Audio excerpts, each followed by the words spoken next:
साखी प्रकरण जो कि सदगुरु कबीर साहिब की रचना है। सदगुरु कबीर साहिब से किसी भक्त ने पूछा है, जो धोखेबाज एवं अधूरे गुरु हैं उनके साथ में क्या करना चाहिए।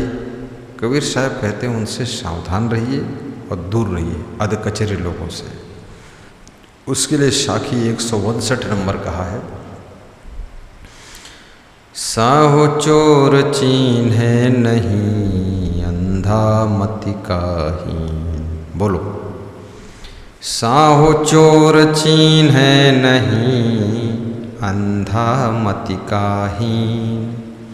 पारख बिना विनाश है कर विचार हो भीन।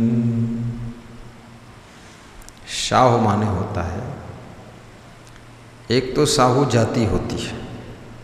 साहू जाति के लोग छत्तीसगढ़ प्रदेश में भारत देश में सबसे अधिक पाए जाते हैं। वहाँ साहू बहुत होते हैं। और लेकिन वो साहू के लिए नहीं कहा गया है। वो साहू से कबीर साहब का कोई पक्षपात नहीं कि साहू का प्रचार करूं या साहू सब अच्छे ही होते हैं। वो साहू से कुछ लेना देना नहीं है। लेकिन साहू का अर्थ होता है जो साधु स्वभाव का है वो साहू है, जो सज्जन है वो साहू है, जो सत्यवादी है वो साहू है, जो सद्गुरु है वो साहू है। अर्थात जिसमें महानता है, दिव्यता है, सज्जनता है, शालीनता है, सच्चाई है, सदाचार है और जो ईमानदारी है, हर तरह से जो सद्गुणधारी है वो साहू होता है। अब ये भी हो सकता है जो लोग इन गुणों से संपन्न होते थे उनको साहू जाति ही मान ली गई थी। लेकिन अब साहू जाति की संख्या भी बहुत बढ़ गई, उसमें बहुत लोग नए नए जन्म ले लिए, तो अब उसमें टोटल लोग अच्छे नहीं हैं। इसलिए वो साहू जाति से इसका अर्थ हो भी नहीं सकता है। हाँ, साहू जाति में भी बहुत से लोग साधु हैं। हमारे साथ में साहू जाति से बहुत लोग साधु आकर के बने हैं। वो वास्तव में कबीर के बीजक के अर्थ के अनुसार भी वो साहू है। वो जातिगत साहू है लेकिन कर्मगत भी साहू है, चरित्र के अनुसार भी साहू है, गुणों के अनुसार भी साहू है। और चोर कहते हैं धूर्त, धूर्त उसको चोर कहते हैं। जो चोरी करता है, जो ठग लेता है वो चोर है।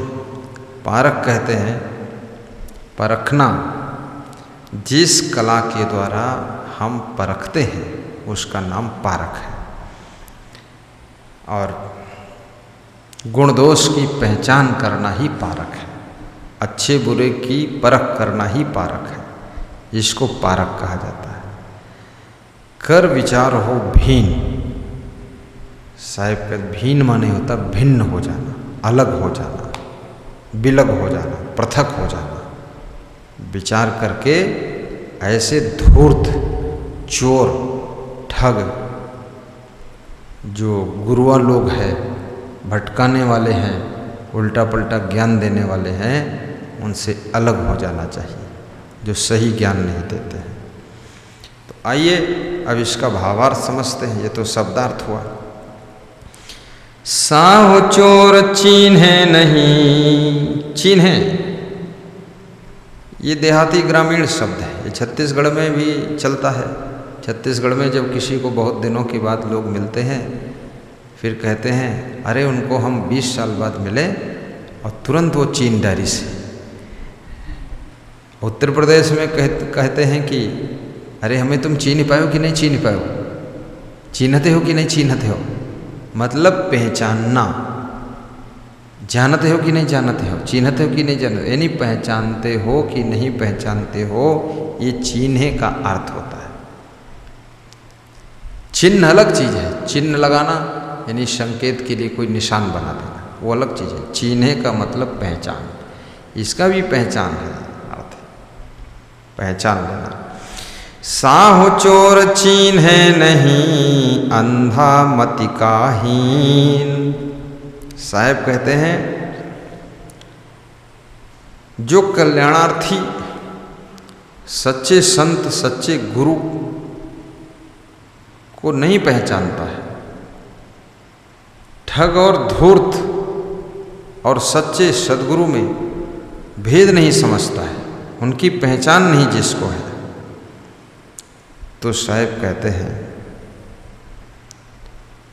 फिर वो अंधा मति का ही, फिर वो भटकाने वाले धूर्त अज्ञानी तो है ही है, वो संसारी जीव है, उसके विवेक नहीं है, विवेक से हीन है। अब पहचानता है नहीं कौन सच्चे गुरु, कौन कच्चे गुरु, कौन तुच्चे गुरु, कौन अच्छे गुरु।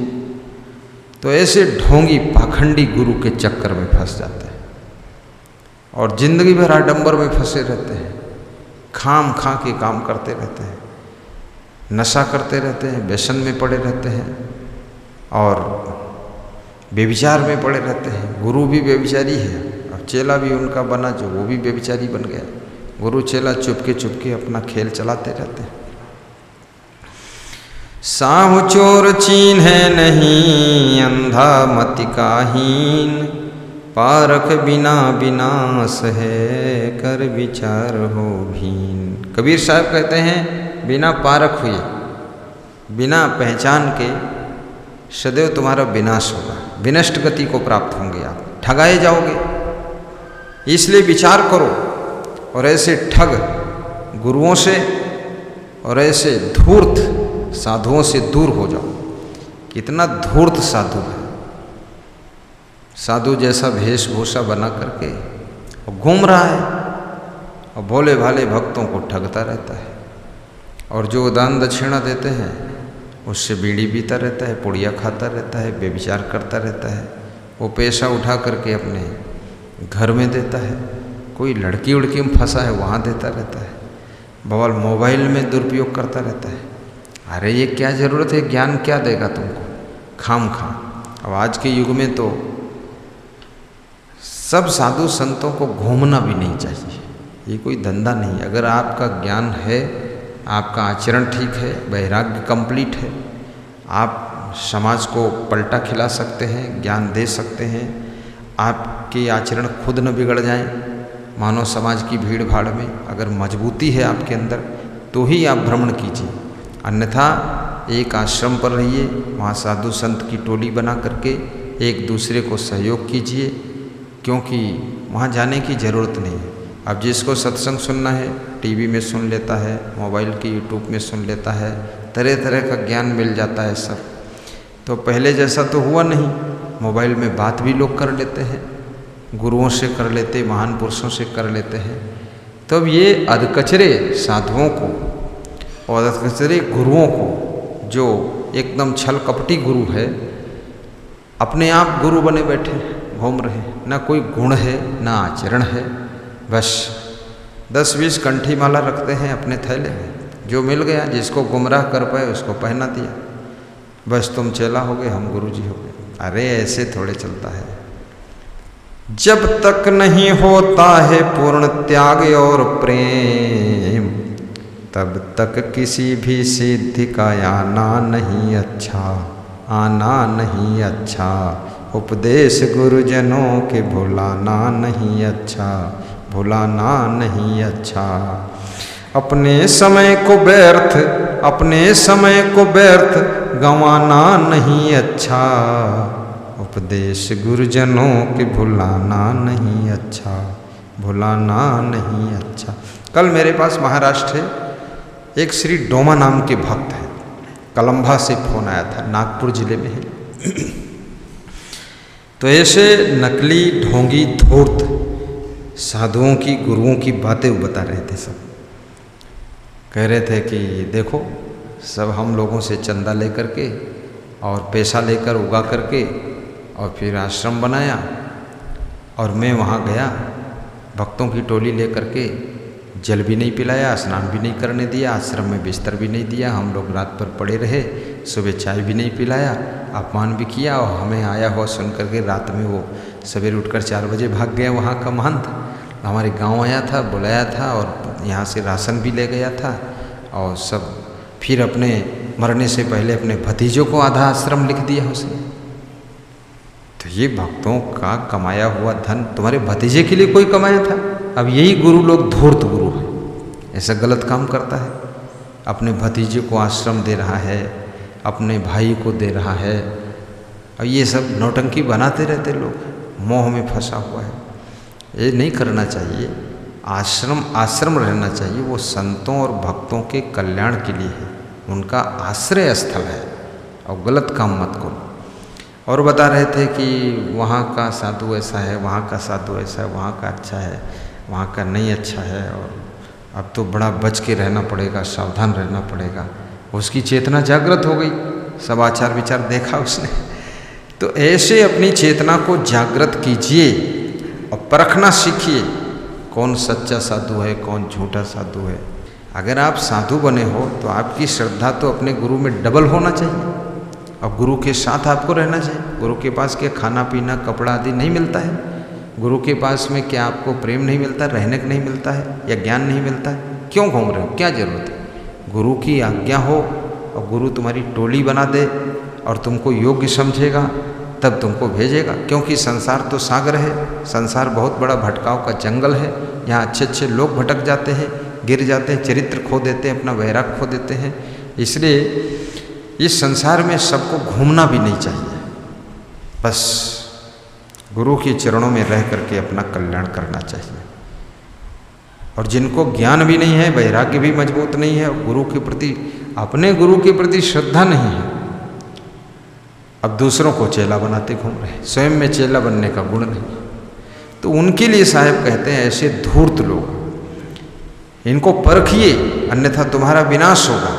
और विचार कीजिए और इनसे दूर हो जाइए, ऐसे धूर्तों से, ठगों से।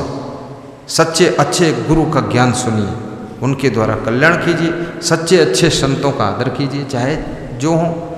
पहले परखो, जांचो, समझो। तो साहो चोर चीन्हे नहीं, अंधा मति काहीन, पारख बिना विनाश है, कर विचार हो भीन।